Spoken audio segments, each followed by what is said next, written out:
Hello teachers and students, my name is Daniela and I'm currently taking the phonetics class with teacher Juan Carlos Irigoyen. During this partial, I've learned many things and today I will introduce them to you in this video journal. During the first week of class, we learned the definitions of phonetics and phonology as well as their differences. First, I'll talk about the definitions of these two words. Phonetics is the study of speech sounds and their physiological productions and acoustic qualities. It deals with the configurations of the vocal tract used to produce speech sounds and the manner of combining sounds so as to make syllables, words, and sentences. Phonology is the study of the patterns of sounds in a language and across languages. Put more formally, phonology is the study of the categorical organization of speech sounds in languages. The difference between phonetics and phonology is that phonetics is about the physical aspect of sounds, and it studies the production and the perception of sounds, while phonology is about the abstract aspect of sounds.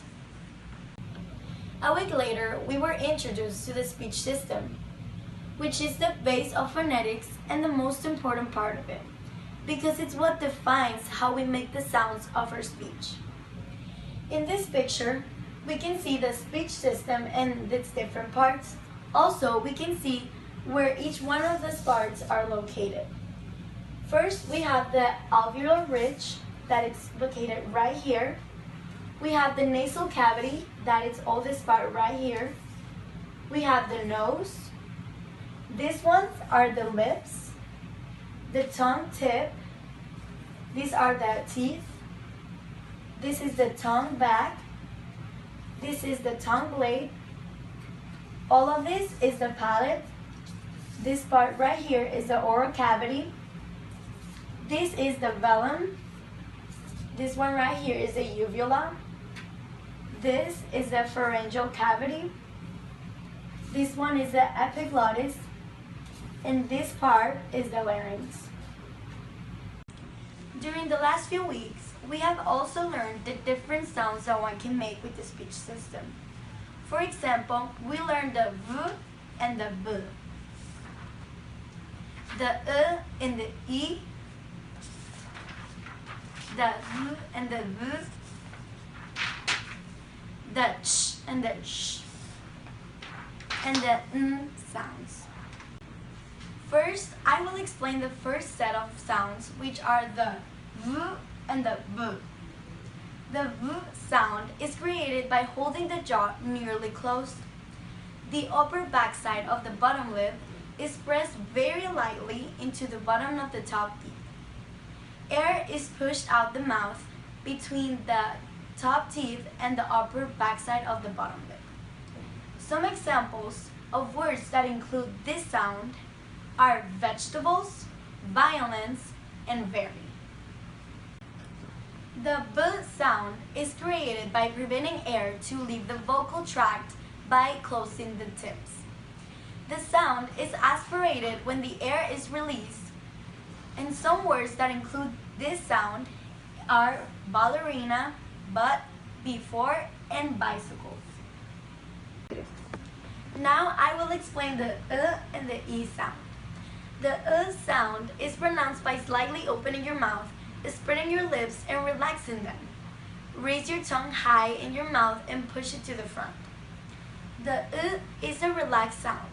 Some words that use this sound are bit, chin, chip, and clip. The E sound is made by opening your mouth a little, stretching your lips as wide as you can, and making them tense. Raise your tongue very high and push it to the front of your mouth.